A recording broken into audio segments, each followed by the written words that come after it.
इसमें सबसे ज़्यादा आवश्यक है कि जैसे फेसबुक वगैरह में फ्रेंड रिक्वेस्ट आता है तो लड़कियों को उसको बिल्कुल भी एक्सेप्ट नहीं करना चाहिए जब तक कि आप उसको पहचानते ना हो, क्योंकि फेक आईडी बन के और उसके बाद वो फ्रेंड के लिए रिक्वेस्ट करते हैं और लड़कियां उस चक्कर में फंस जाती है, फिर उनका वीडियो बनता है, फिर उनको ब्लैकमेल किया जाता है। तो इसलिए आवश्यक है कि लड़कियां सिर्फ पढ़ें, पढ़ाई में ध्यान दें और ये फेसबुक वगैरह से दूर रहें।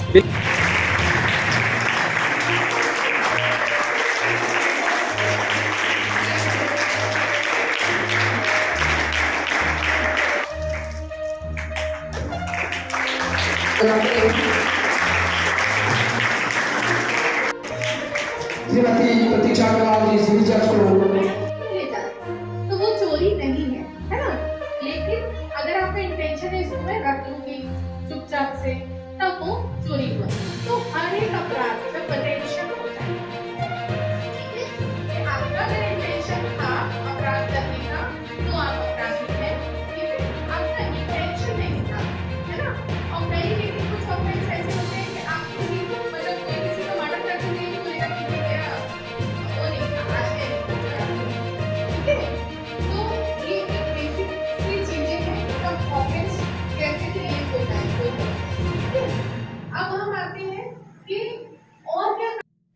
जय हिंद मित्रों, इस वक्त हम खड़े हैं छत्तीसगढ़ का कोरबा जिला, यह उपनगरीय क्षेत्र बालको है और यहाँ पे विधिक साक्षरता के उद्देश्य से छोटे बच्चों को, स्कूली छात्र छात्राओं को कानूनी जानकारी देने के उद्देश्य से यहाँ पर एक टीम पहुँची हुई है जिन्होंने कानूनी जानकारियाँ दी और उन्हें किस तरह का पालन करना चाहिए, छोटी छोटी चीज़ों को किस तरह से जानना चाहिए।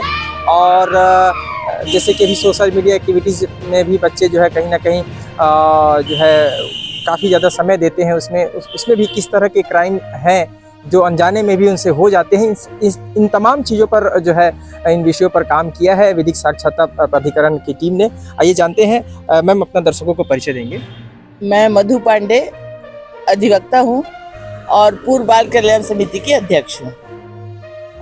अभी आप बालकों में मैंने देखा कि तमाम स्कूलों में आप विजिट किया आप सबों ने और कानूनी जानकारियाँ आप बच्चों को दे रही थी। किस तरह की जानकारियाँ बहुत महत्व रखती हैं उस वक्त जब बच्चे स्कूली छात्र छात्राएं हैं?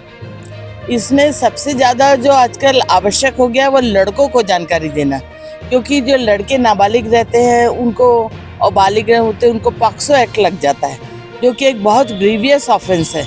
उसमें जमानत वगैरह भी बहुत मुश्किल से मिलती है और बच्चों का जीवन बर्बाद हो जाता है। तो हम लोग ये जागरूकता बच्चों में फैलाना चाहते हैं कि भाई लड़कियों से दोस्ती करो, फ्रेंडशिप करो, सब कुछ करो, लेकिन थोड़ा सा लिमिटेशन रखो। आपने पॉक्सो एक्ट का नाम अभी जिक्र किया है। पॉक्सो एक्ट थोड़ा सा शॉर्टली बता दें कि क्या होता है पॉक्सो एक्ट एक्चुअली में? पॉक्सो एक्ट क्या है कि नाबालिग लड़कियों के साथ यदि यौन शोषण होता है तो फिर लड़के के ऊपर पॉक्सो एक्ट लगता है। जी, नाबालिग खासकर हो बच्ची, हाँ, तो उसी में जो है पॉक्सो एक्ट का अधिनियम है। अच्छा, विशेष तौर पर हमने देखा है कि सोशल मीडिया एक्टिविटीज इन दिनों बच्चे कर रहे हैं, ऑनलाइन ठगी के भी शिकार इन दिनों बच्चे क्या बड़े भी हो रहे हैं, तो उसमें किस तरह की कानूनी जानकारी दी गई?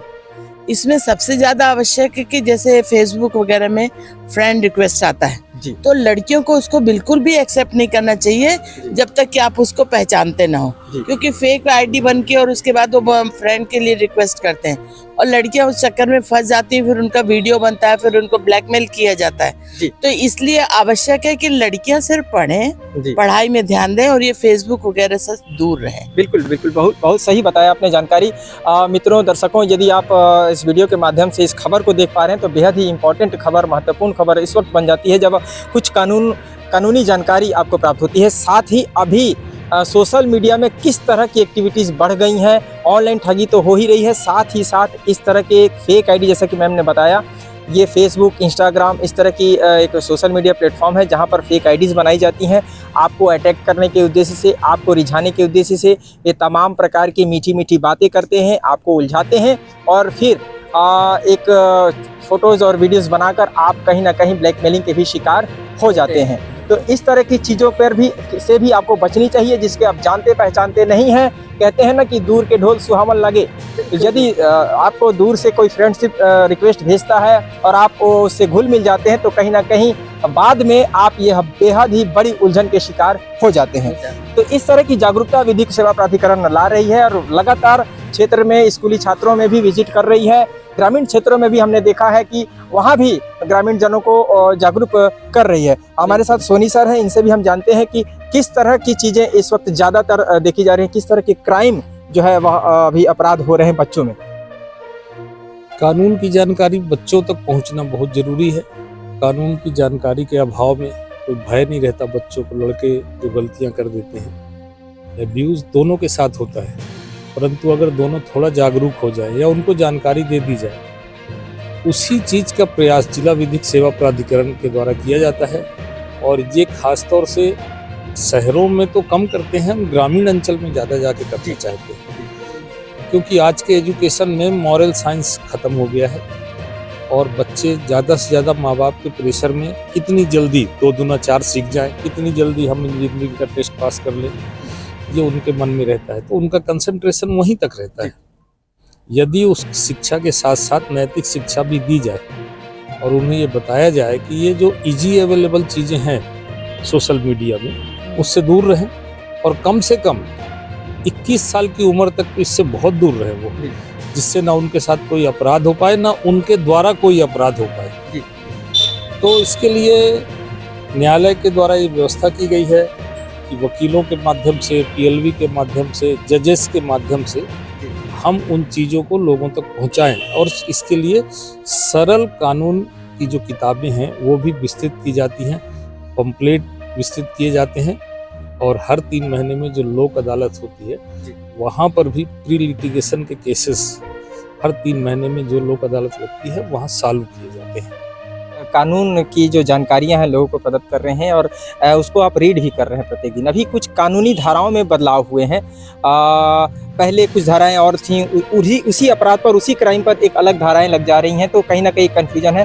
धारा महत्व नहीं रखता है, महत्व यह रखता है कि किस तरह के अपराध इन दिनों बढ़ रहे हैं और किस तरह से हमें उससे बचना है। तो सर, ऐसा कुछ है क्या जिससे हम आपराधिक गतिविधियों में अचानक अनजाने में भी हम जो है उलझ जाते हैं, और किन सब चीज़ों से हमें बचना चाहिए? देखिए, मेरा काम थाने में मॉनिटरिंग करना होता है।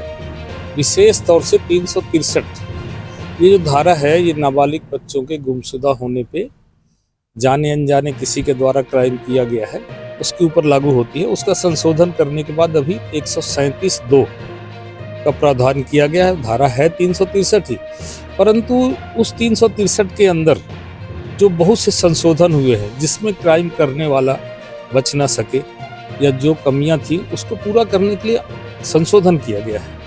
तो मैं विशेष तौर से इस चीज़ की मॉनिटरिंग करता हूं और मैं सबको बताना चाहता हूं कि आपके तरफ से कोई गलती होती है या आप किसी को गलती करते देखते हैं, तो उसमें गवाही देने से या अपने माँ बाप को बताने में या थाने में सूचना देने में बिल्कुल पीछे ना हटे जी, और वो चीज़ वहाँ डिजॉल्व की जा सके, ये जो क्राइम हो जाता है। तो 137(2) जो बनाया गया है, 300 ऐसी कई धाराएं हैं, मेरा उनसे ज़्यादा वास्ता नहीं पड़ता है। और विशेष तौर से नाबालिग बच्चे, गुमशुदा बच्चे, उनके लिए किस थाने में रिपोर्ट दर्ज हुई है, किस धारा के अंतर्गत रिपोर्ट दर्ज हुई है, विवेचना अधिकारी कौन है, ये सारा मुझे डे बाय डे न्यायालय को सूचित करना पड़ता है। मैं व्हाट्सएप के माध्यम से वो खबर देता हूँ। सर, आप सब लगातार, एक आखिरी सवाल है, लगातार आप नाबालिगों के लिए जो है उनके हित के लिए भी बात करते हैं, नाबालिगों के लिए ही एक जिम्मेदारी भी आपको सौंपी गई है। तो पालकों को आप क्या संदेश देना चाहते हैं? पालकों के लिए क्या कुछ कहना चाहते हैं जिससे आपका बच्चा जो है वह कहीं ना कहीं अपराध की श्रेणी में ना आ जाए? जैसे कि हमने देखा है कि इन दिनों अनजाने में पालकों को यह पता ही नहीं है कि कहीं ना कहीं वह क्राइम कर रहे हैं। बच्चों को जिनके लाइसेंस तक नहीं है, उन्हें फर्राटेदार वाहन चलाते हम देखते हैं। उसका पूरा कारण जो है, प्रमुख कारण है उनके पालक, जिन्होंने उनको बाइक्स और महंगी जो है बाइक सौंप दी हैं और वह फर्राटे मारते हैं। कहीं ना कहीं वह खुद तो दुर्घटना के शिकार होते हैं, सामने वाले को भी क्षति पहुंचाते हैं। तो सर, ऐसे पालकों के लिए जो गैर जिम्मेदार जैसी हरकत अनजाने में भी कर रहे हैं, उनके लिए क्या कहना चाहिए? देखिए, यदि बच्चा माँ बाप का नियंत्रण नहीं है और गाड़ी से दुर्घटना करता है, नाबालिग है, उसके पास लाइसेंस नहीं है या गाड़ी के कागजात नहीं है, बीमा नहीं है, आरसी नहीं है, ऐसे केसेस में नाबालिग बच्चे को तो तुरंत जेल नहीं डाल सकते, पर इसके लिए मेन मुख्य दोषी माँ बाप को ही माना जाता है, उन्हें भी अरेस्ट करके जेल में बंद किया जाएगा। जी जी दूसरा सबसे बड़ा आर्थिक नुकसान होगा, मान लीजिए इनके वाहन से किसी को भीषण गंभीर चोट लग गई जी या मृत्यु हो गई, तो माँ बाप भी उसके कंपनसेशन की भरपाई करने में घर द्वार बेच देंगे, शायद न कर पाए। तो माँ बाप को इस चीज को बच्चों को बताना चाहिए, भाई तू तो गाड़ी चला लिया, छोटी बात हुई, पर उस गाड़ी से अचानक कोई ऐसी दुर्घटना होगी कि किसी की जान चली जाए, तो माँ बाप इवन देन उसमें प्रोविजन है कि दादा दादी को भी जेल हो जाएगी, बिना किसी जांच पड़ताल के, कि अगर ये उसके बाद सिद्ध करना पड़ेगा कहाँ गलती हुई है, वो जज साहब निर्णय करते हैं और यही नए नियम है उसके। धन्यवाद आपका। ये थे श्री PL सोनी जी, जिन्होंने महत्वपूर्ण कानून की कोई जानकारी दी। सीधे तौर पर इनका कहना यह है कि ऐसे पालक जो अपने बच्चों को जो है वाहन देते हैं, उन्हें लाइसेंस की प्रॉपर ट्रेनिंग, उन्हें वाहन चलाने की प्रॉपर ट्रेनिंग नहीं मिलती है। लाइसेंस इसलिए प्राप्त होता है क्योंकि उन्हें संबंधित विभाग ट्रेनिंग देता है, पूरी मुकम्मल जो है उसकी पढ़ाई कराता है, किधर से टर्निंग है, किस लोगों का क्या अर्थ होता है, वगैरह वगैरह। तो यह सारी चीज़ें आपको प्राप्त है ही नहीं और आपको वाहन दे दिया जाता है, वो भी ऐसे वाहन जिनकी रफ्तार बहुत ही तीव्र होती है, बहुत ही तेज़ होती है। अपर डिपर का इस्तेमाल तक उन बच्चों को नहीं आता है, हॉर्न कब लेना है, कितनी गति, कितने बेस का हॉर्न आपको रखना होता है, यह कुछ जानकारी है ही नहीं। तो ऐसे में अगर कोई अपराध हो जाते हैं, यानी कि कोई दुर्घटना हो जाती है, तो कहीं ना कहीं यह एक क्राइम होता है और वह क्राइम सीधे तौर पर पालकों के विरुद्ध जो है अपराध दर्ज होते हैं और उन्हें ही अरेस्ट करने का प्रावधान भी है। तो ऐसे पालकों से मेरा हाथ जोड़कर निवेदन है कि इस तरह की यदि त्रुटियां, गलतियां अनजाने में या जानबूझकर इसे यदि आप कर रहे हैं, तो आज से और अभी से बंद कर दें। इसमें आपका तो अहित है ही, आपके बच्चे और समाज का भी अहित है। धन्यवाद। कैमरा सहयोगी पल्लव सोनी के साथ मैं प्रधान संपादक मुकेश भारती। जय हिंद।